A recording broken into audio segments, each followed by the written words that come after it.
It is a great honor for me to be here. This is definitely some place that I have never been in my life.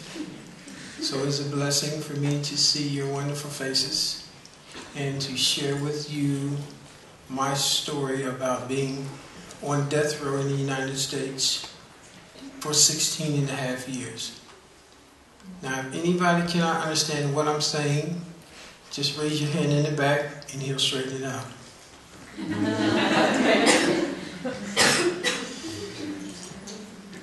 My story starts in 1974. I was in the United States Army. I had just got reassigned from Frankfurt, Germany, to go back to the United States, to the state of Georgia. My wife refused to go to Georgia because of the prejudice against black people in the South. I couldn't refuse. I was in the Army. I had to go. So as I went to the military base in Georgia, I had instructed the military paymaster to send my complete, entire check to my wife because she was taking care of our 2.5-year-old son. The paymaster argued with me and told me that he did not want to do that because every time he made this arrangement for a soldier, there was always a problem. But I forced him to do it anyway. 5 months later, my oldest brother calls me and tells me that he has found my 2.5-year-old son on the streets by himself. His mother become a heroin addict, a junkie, and she left him. So I got the military to allow me to leave Georgia, go to Columbus, Ohio, pick up my son and bring him back to Georgia where I was stationed. I went back to the paymaster excuse me, and told him I need my check. And he said, I told you you shouldn't do it. And because I told you that you shouldn't have it changed, it's going to take me maybe 6 months to have this reversed. Well, I didn't have any money to take care of my son, so I borrowed money from my sister. I borrowed money from my friends. I borrowed money from the Red Cross till people got tired of giving me money. At that point, I met another soldier who told me that he knew a man that kept $30,000 in his house and that we could take it. Nobody had to get hurt. So going over his house, we smoked a lot of pot because when you're going to do something wrong, you have to get into another mindset. So we smoked the pot or marijuana, drank a whole lot of whiskey, and went to this man's house to try to rob him. While we were in his house, he came out of his bedroom with a rifle. It was in the dark, I didn't see him, and his rifle barrel hit my leg and it scared him, and he fired his rifle, and the blast scared me, and I fired the pistol in the direction of the rifle, and I shot and I killed him. The very next day I was arrested because I found out that the man who I thought was my friend brought the police to my house because the police arrested him first because the man that was killed was his uncle and he had robbed him before. So when he brought the police to me, they let him go, and the sheriff took out his pistol, put it to my forehead and said, I can take care of this situation right now, I can just shoot you now. But because there was at least 8 other police officers in the house, they would not allow him to do that. So at that point he told me, he said that he would make sure that when I went to court that I would get a sentence of death.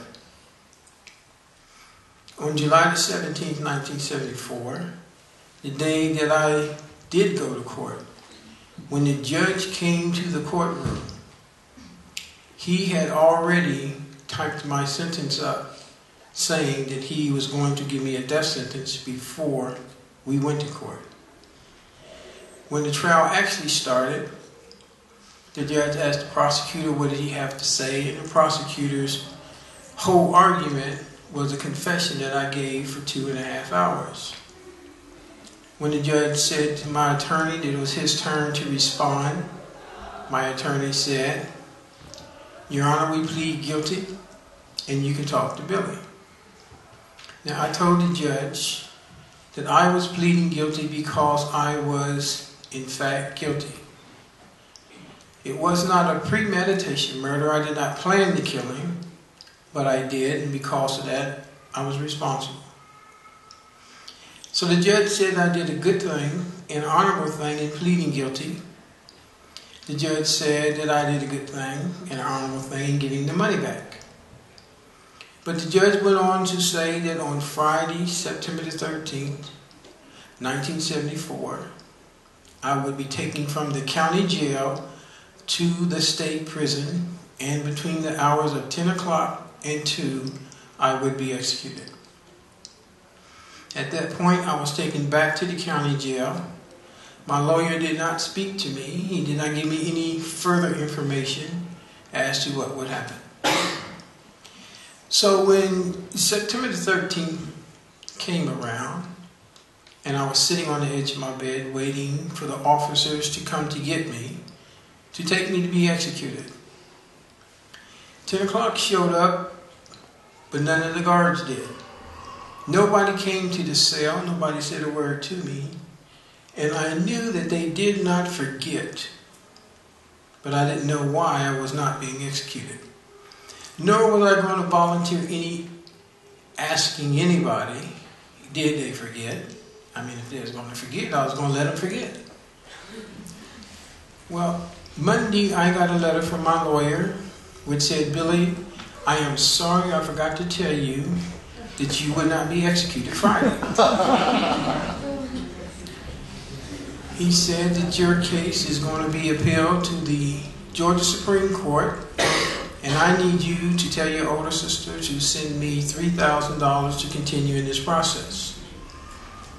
She had already paid him $9,000.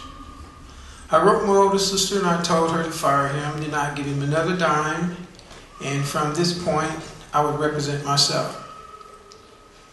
My sister complained and she said that I wasn't a lawyer and I didn't know what I was doing.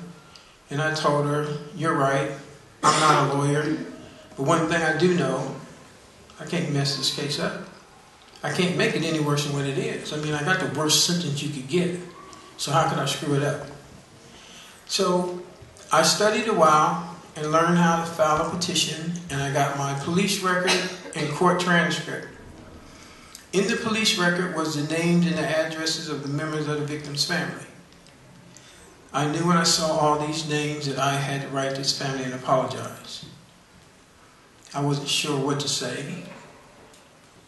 Or what do you say to a family when you kill their father or their uncle?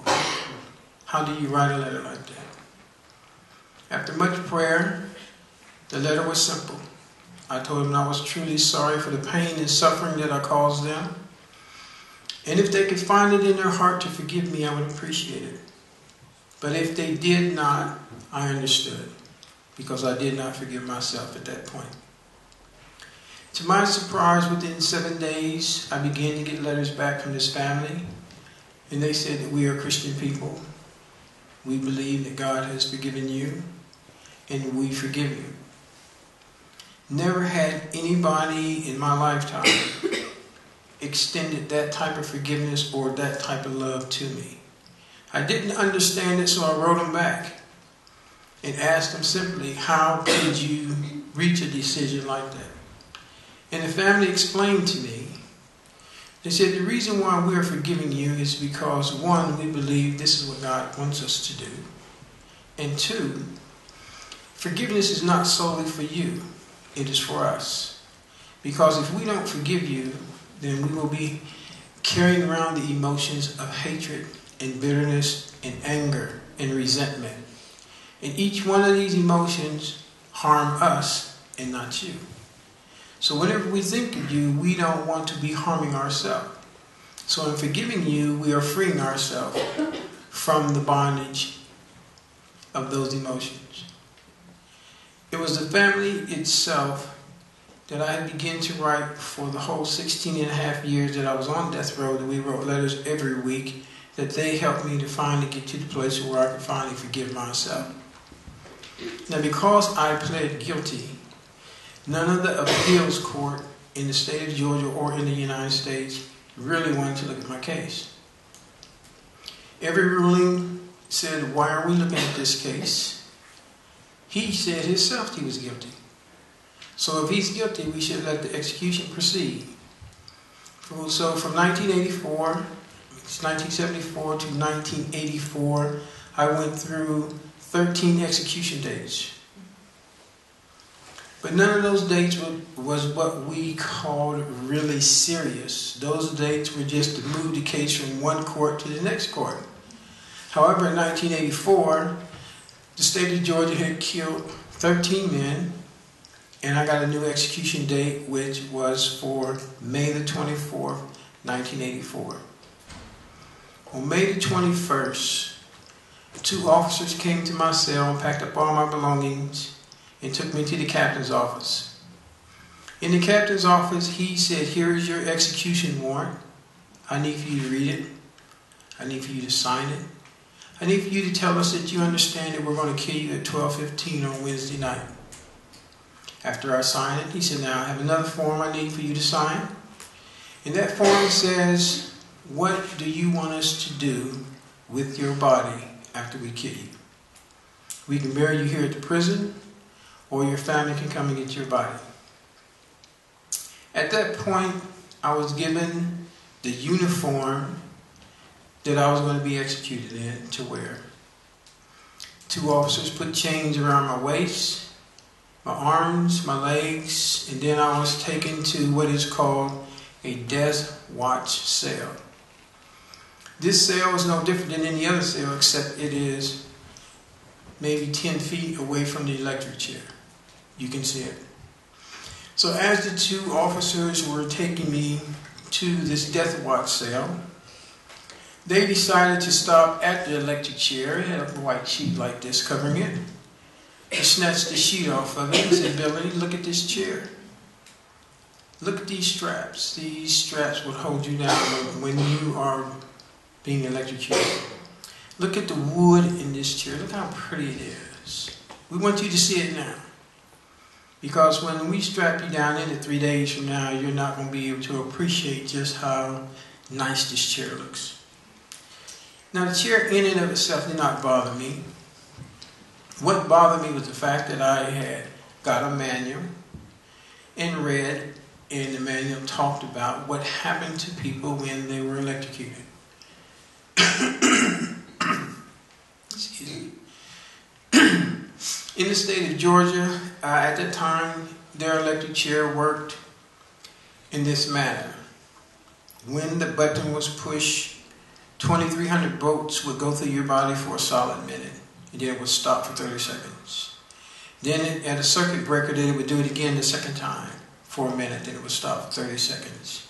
Then the last go around would be just 30 seconds. The doctor would come and check and see if your heart is ticking or if your body is twitching. If there's any movement at all, then the doctor tells the warden of the prison that you're not dead and you will be electrocuted again.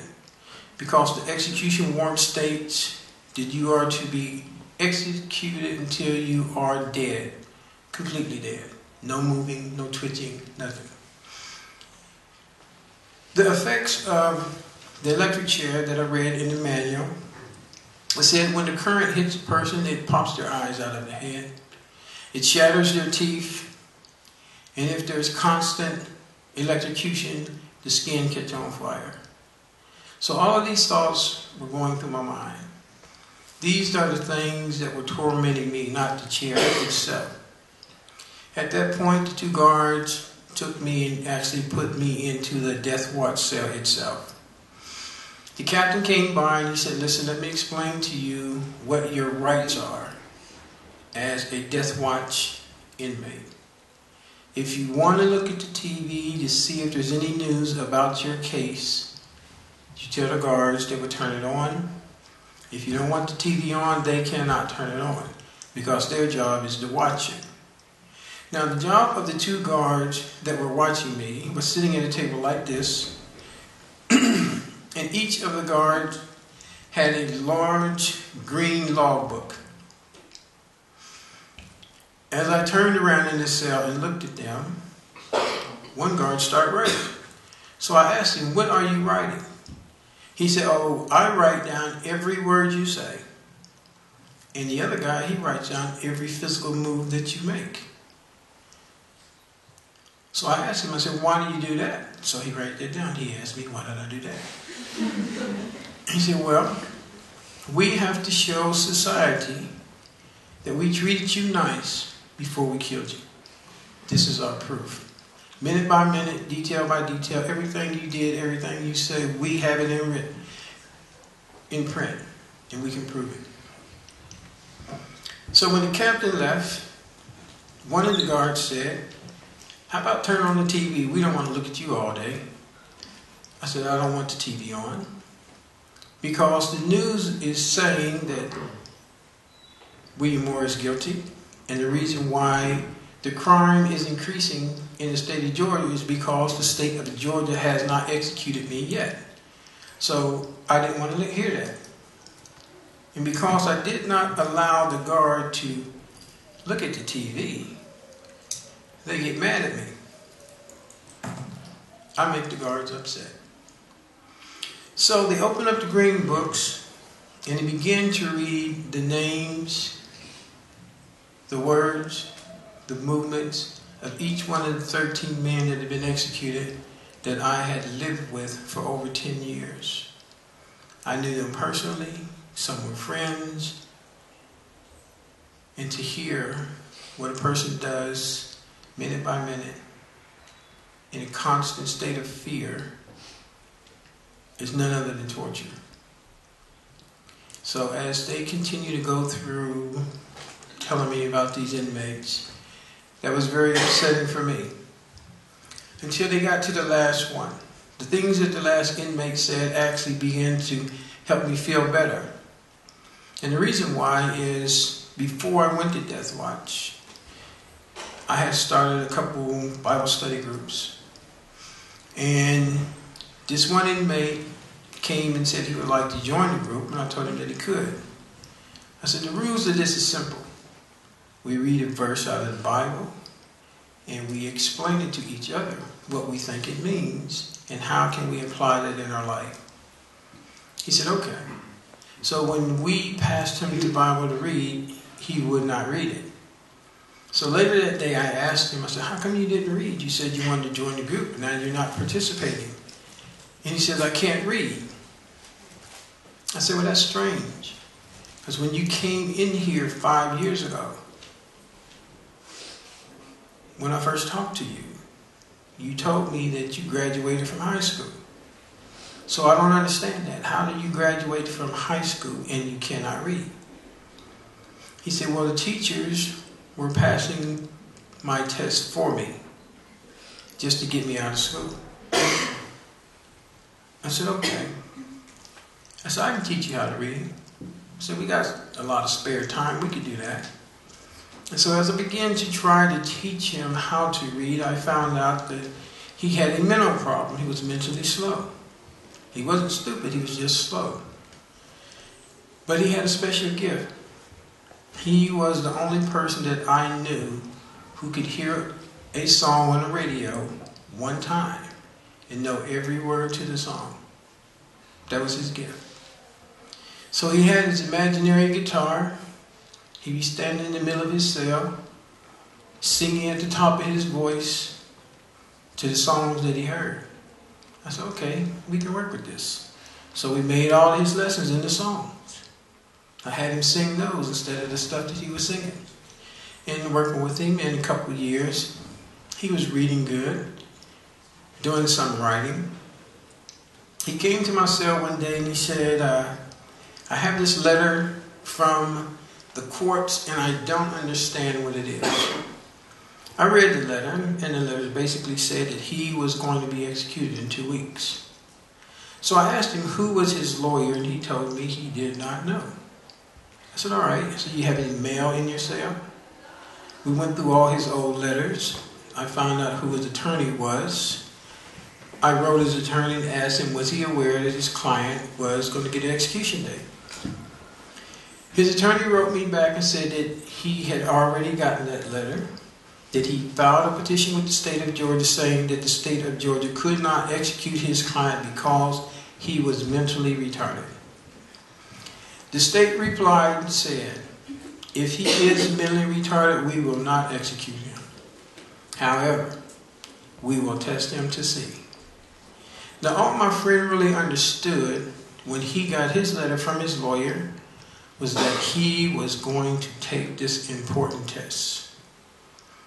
So I said, let me read this letter to you and explain what's going on.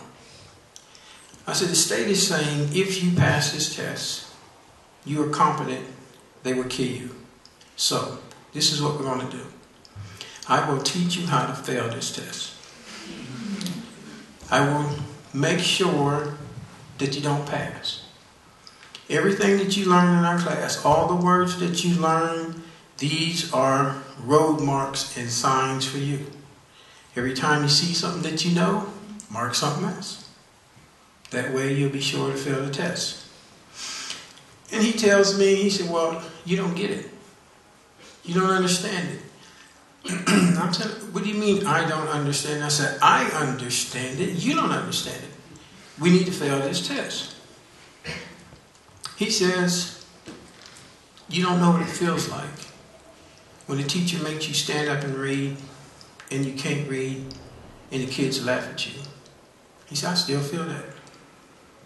He said, you don't know what it feels like when you know that you are not passing tests, but they're passing you in school just to get rid of you.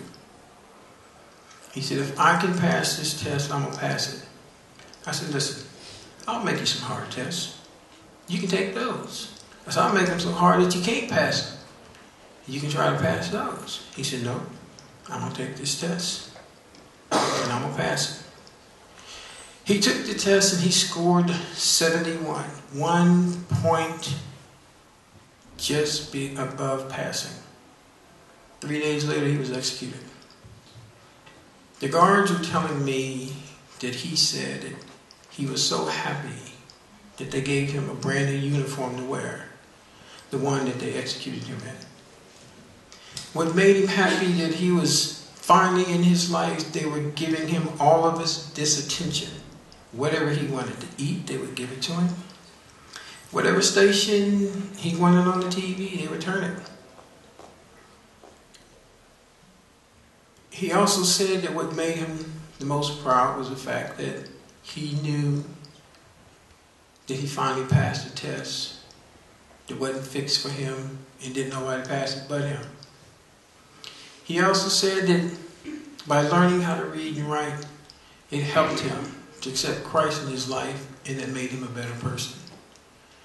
So hearing the guards read his words to me made me feel better. I felt better because I had been carrying a burden for like 3 years. I thought I helped the state kill him by teaching him how to read and write. I had other inmates that I was helping, that I quit helping, because I didn't want anybody else to get executed. But just to understand his dignity, to understand knowing that he was going to die if he passed the test, and he did it anyway, that really made me feel better. So the guards stopped harassing me that day. But the very next morning when these same 2 guys came back to work, they brought me a letter. Now on death watch, you're not supposed to have any mail. But now, looking back, I know that they knew what was in the letter before they gave it to me. When I looked at the return address, it was from my mother-in-law. My mother-in-law and I had a wonderful relationship. So I thought that this would be a letter to be of encouragement to me while I was going through this death watch process. But as I pulled the letter out of the envelope, I immediately noticed that it was my ex-wife's writing. As I begin to read the letter, it says, Billy, I know you're going to be executed in the next few days, and I just need to clear my conscience before they kill you. I want to tell you that Billy Jr., who you think is your son, that he is not your son. Well, I thought at that point that the state was not going to have to execute me, that I was going to have a heart attack and just die. I began to feel sorry for myself. I began to cry. The only person that I thought that I had, I didn't have. And then I got real angry. You know, you go around that cycle. Now I'm on the end of the cycle. I'm at the anger cycle. And anger was telling me that if I could get my ex-wife in this cell with me today, I would really like to choke the life out of her. That's how mad I was. But after I calmed down and began to think about it, I'm saying, God, I need to get back to where I was when I had peace. How can I have peace? How can I say that the state of Georgia is wrong in wanting to kill me? At the same time, I'm wanting to kill my ex-wife because of what she said. So I prayed and asked God, what do I need to do? Never ask God what you need to do if you don't want to do it. Believe me, He will tell you what to do. I knew then that I had to write her and apologize. Now, I didn't do anything to her, but I knew the only way that I was going to get my peace back is I had to write her and let her know that I wanted to kill her, and I was sorry, and I need her to forgive me. Because I knew that is what was being required of me to do. So when I wrote the letter, I gave it to the guards. I don't know if they mailed it or not. They left with it. They might have threw it away. But I did what I knew I was supposed to do. At that point, I sat down on the bed, opened up the Bible, which opened up to Psalms 118. In verse 17, sort of highlighted itself in my eyes, which says, I shall not die but live and declare the works of the Lord. I knew in my spirit and in my heart that I wasn't going to be executed, but I couldn't prove it. But I called up my lawyer. I had gotten another lawyer who was Jewish, by the way. I said, Dan, I got some good news for you. I said, now God just told me that I am not going to be executed. He said, okay, Bill, that's good. He said, tomorrow morning I'll go to the courthouse and I'll say, Your Honor, my client said that God said that you're not going to execute him. He said, are you crazy? I can't do that. I said, well, listen, you do what you want to do. I know what I believe. So on the third day, while I was in the visiting room, the two guards came as I was seeing my two older sisters, and they told my sisters to hug me and kiss me because they were taking me back and they were going to shave my head, give me my last meal, and I was going to be executed. As we began to proceed back toward the death watch cell, by the time we got to the captain's office, he steps out of the office and says, I just got a phone call. The execution has been stopped. Billy, come into the office. Get my new suit back. Take your old clothes. And when you get another execution date, we'll kill you the next time. I was put back on death row. Now the court that stopped the execution just 7 hours prior to it taking place was the 11th Circuit Court of Appeals in the city of Atlanta. This court had already previously heard my case 3 different times. A friend of mine's son was a clerk at the court, and he was telling his mother, he said that all 12 judges said that there was just so much confusion going on with my case that they just stopped the execution because they couldn't figure it out. Now think about that. They have already been through my case 3 times. so they should know it. They made 3 separate rulings on it. So I believe God put them all in confusion, so they just stopped. So just stop it. And then for 3 years, my friend was telling his mother that they were arguing, why did they stop the execution? At the end of 3 years, they said, well, just send it back to the lower court judge and make him straighten it out. When they made that ruling, the state appealed it to the United States Supreme Court. So instead of it going back to the lower court, it went to the United States Supreme Court. And basically, after a year of not doing anything, they turned around and say, send it back to the 11th Circuit. So it went right back to where they stopped it, and they gave me a new execution date, which is for August the 22nd, 1990. I was the last person that the state of Georgia put on death watch for 3 days. Now they have a new procedure. 24 hours prior to the execution is when you will go to death watch. So on the morning of the 21st of August, before I would be taken to death watch, some visitors came, so I went to the visiting room. At 9:30, the assistant warden came into the visiting room and said that I had a phone call from my lawyer, who told me that the United States Supreme Court had stopped this execution for 30 days. And he said he didn't understand it because he did not file any papers to the court, but they just stopped it for 30 days anyway.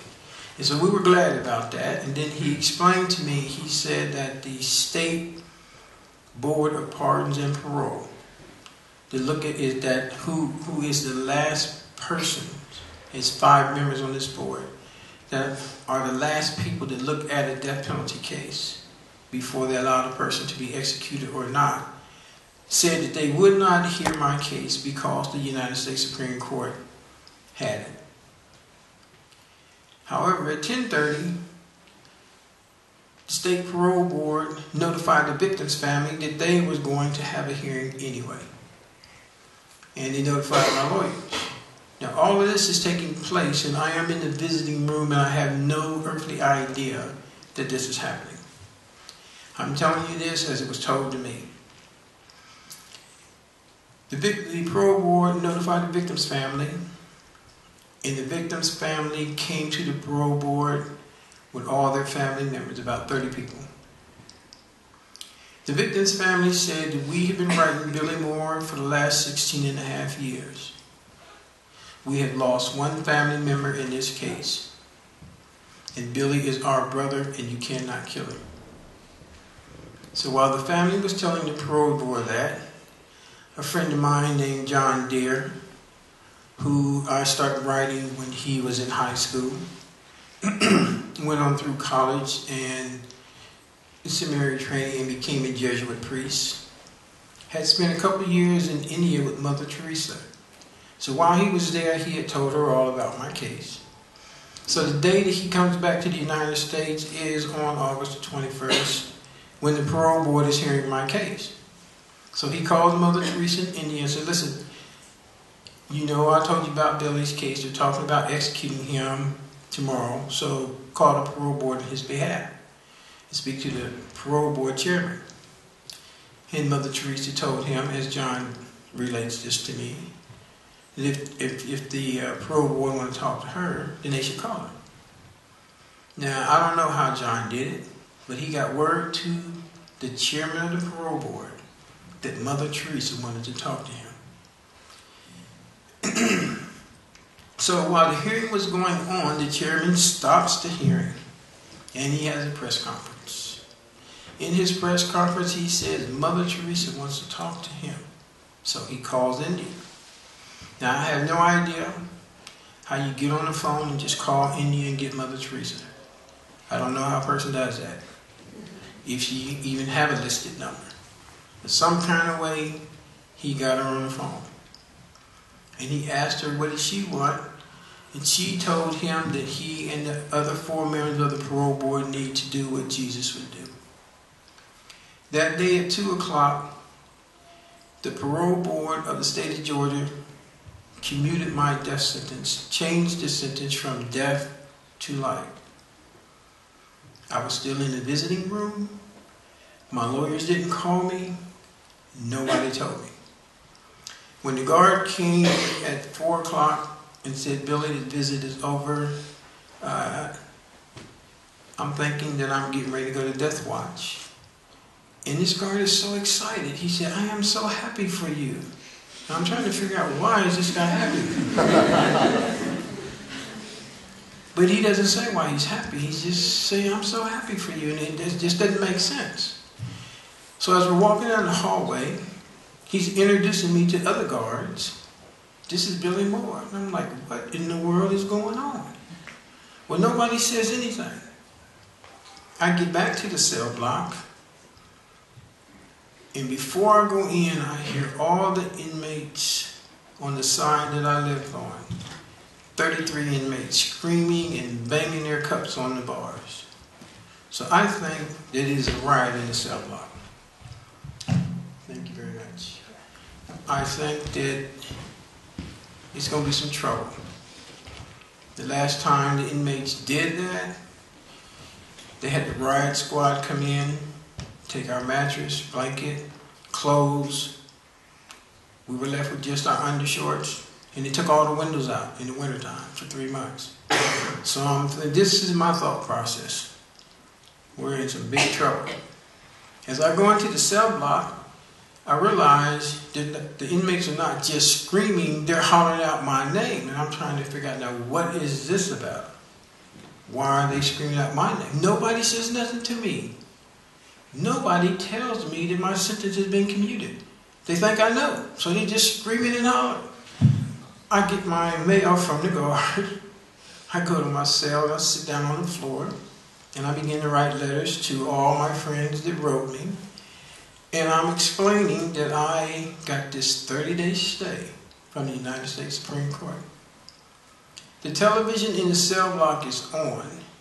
I'm not looking at it, I could hear it. By 6 o'clock, the announcer says that the United States have just sent 250,000 soldiers to the Persian Gulf for the First War in 1991.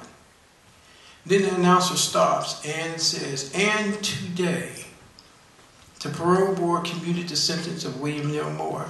And I'm like, what did he say? So as I turn around and look at the TV, here is my picture. Now, all week long, when they were talking about killing me, they had my mugshot that was showing that picture. And when I look at the television this time, it's amazing that they had a picture of when I first joined the Army. I got my Army uniform on, a globe of the world in front of me, and the American flag behind me, and the announcer says, "And we don't want this soldier to die either." But then he goes on and says that the parole board said that William Moore will have to serve 25 more years before they look at his case again. And I'm like, fine, I'm alive, I can do it. 25 years, what's that? I just did 16 and a half. We can do this. The next day I was taken off death row, sent to the state prison. While I was at the state prison, I met 2 inmates who were suing the parole board.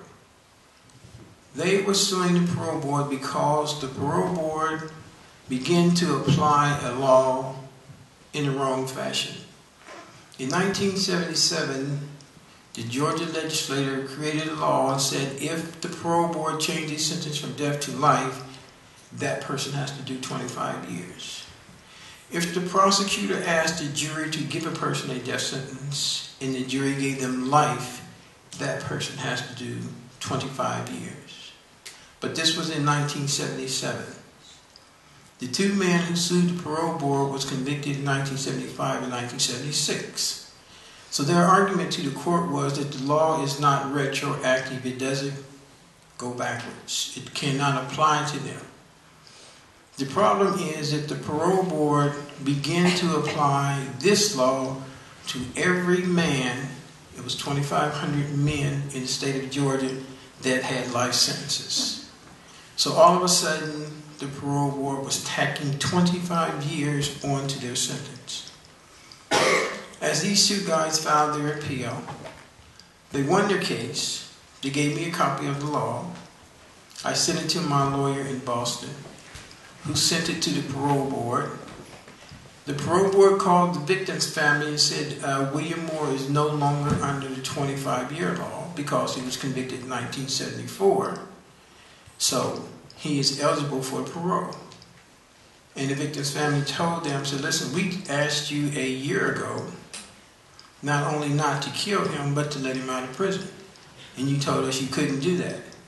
Now that you can let him out of prison, we want you to let him out of prison.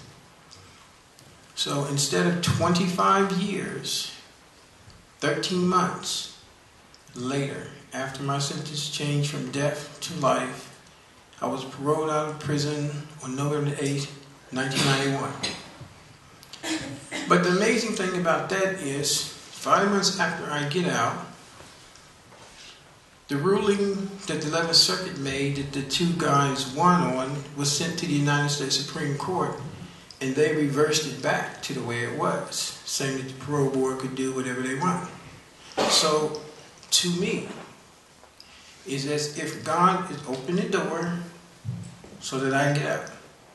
After I get out, it closes right back. Out of all the men in the state of Georgia that had life sentences, and even the two guys who won the lawsuit, nobody got out of prison but me. Now, I could keep you here for 17 years. I got a lot of stories, but I'm not going to do that. I'm going to open this part up to questions